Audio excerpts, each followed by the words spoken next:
This video, I made it, this is the second time I'm making it because I got a copyright strike. It's a comparison between Let There Be Rock by AC/DC and then a Cole Porter song. And the idea is that they're constructed in the same way. They don't sound the same as far as the notes that are used and the chords. I don't think so. I don't have a good ear for music when it comes to those kind of things. I'm not a musician. But they're constructed in the same way.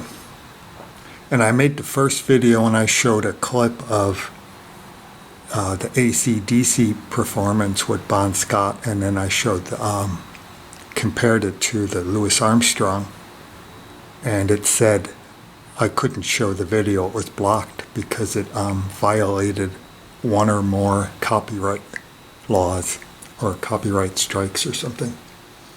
So I still want to make the video. I guess I can't show anything, so I'll just talk about it. So the idea is that the AC/DC song, Let There Be Rock, which was written in 1977, and there it is right there. That's the one I was showing. AC/DC, Let There Be Rock, Apollo Theater, 1978.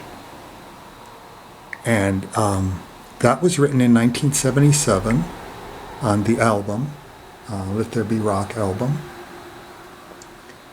And it had, you know how it's set up where Bon Scott will come out and say something like, first there was light, then there was sound, or sound and light, and then there was drums, and then there was guitar, and let there be rock. Let there be guitar, let there be rock. But the Cole Porter song, which was written in 1955, has the same setup, but it's talking about jazz, and it was written for the movie High Society. There we go. Bing Crosby and Louis Armstrong.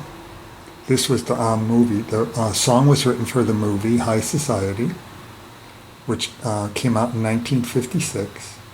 And it was, I imagine the song was written in 1955.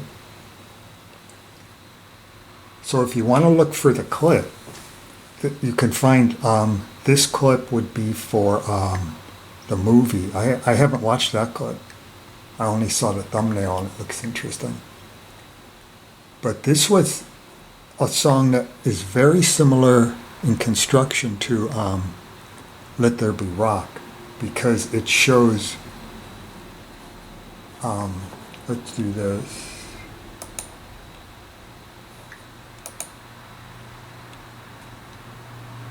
Written by Cole Porter, 1956. Now you have jazz for the film High Society. High Society paid Cole Porter $250,000. Look at that. Louis Armstrong, going to appear in the film, decided to write a jazz song.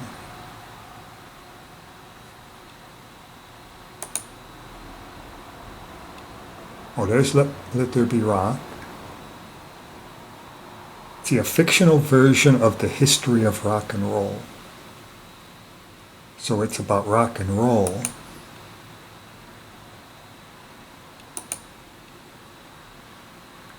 Oh, that's the, if you want to find the song, the video I was looking at, which I had posted, this is the actual video. Now what's interesting is this person was able to show the video and he didn't get a copyright strike. But I can't show the video that he was showing. I'm showing exactly the same parts. I'm not even showing the whole video, but I get a copyright strike and he didn't. Go wonder. But here it is if you want to find it. Now you have jazz, live in Australia, Louis Armstrong. And it was in 1963 it was. And then here's the band members. And then what he does is, he does the same thing as Bon Scott does. where Bon Scott will come on and do, first there was light, then there was sound, then there were drums, then there was guitar, and Let There Be Rock. And in this song, it's exactly the same thing, where Louis Armstrong will start with the drums, just like Bon Scott does. He starts with drums. Now, Bon Scott does more of a condensed version of it.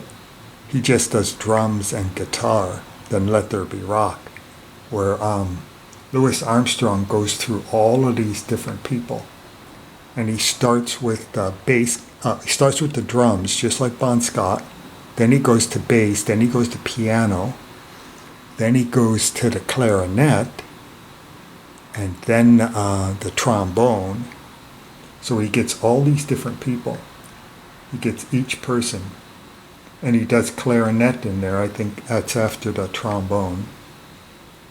And then he comes on and does his part and plays the trumpet after he gets through introducing each character in the story, because they're talking about how jazz was, what you need to create jazz, how jazz was created, where Bon Scott and AC/DC are talking about how rock and roll were created.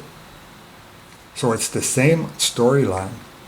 So if you want to compare the two, I can't show them to you, unfortunately, but this is the one to look at. This is actually from the channel. You can find this person's channel. I don't know if anyone else has this video, but you can find his channel right there. And that's what you would look for. And it's a fun video to watch. I wish I could have shown it to you. But it's funny. Louis Armstrong is funny at the beginning, where the piano player is going on, and Louis Armstrong kind of looks at him like, what the heck? Are you going to keep playing forever? Then he does the same thing with the drummer. Then he finally gets going in the song. But it's a fun song.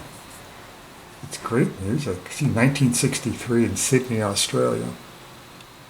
And one of the things I'm wondering about is AC/DC is from Australia. And they would have all been alive during this time. So I'm wondering if they saw it on TV. They would have been teenagers, I suppose, in 1963. And I wonder if somehow it got, maybe the idea went into their memory and they forgot about it. And then when they were putting that Let There Be Rock together, they came up with the idea of the narrator of the story telling how rock and roll was created, how rock and roll was born. And somehow it connected to something they saw when they were teenagers.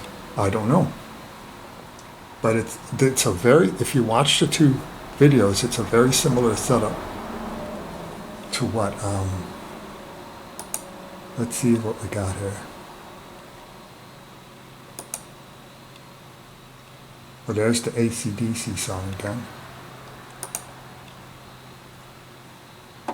Here we go. Here's what I was looking for. The song describes what instruments are needed to create jazz. That's that one. And then the other one is the history of rock and roll. So it's a similar idea for a song.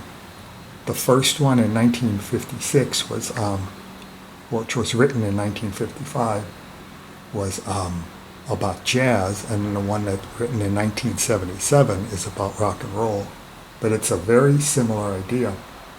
And something interesting about it, if you watch the AC/DC one, Bon Scott says, in the beginning, back in 1955.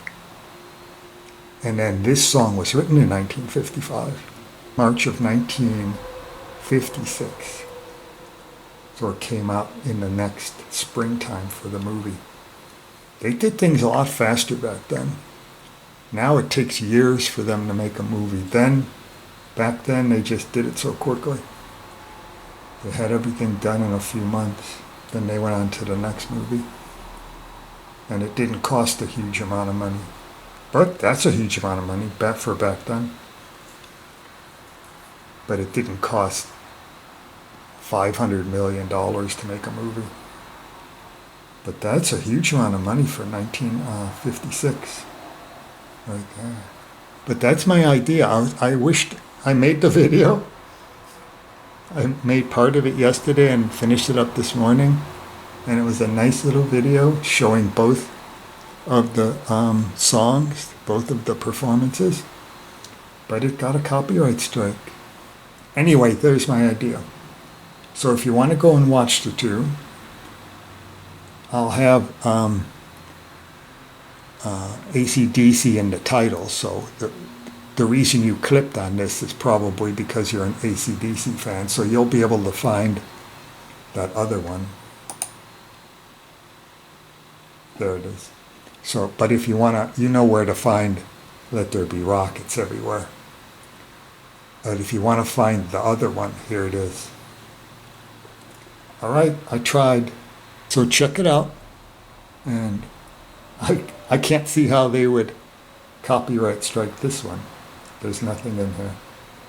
So they can't get me this time. Okay.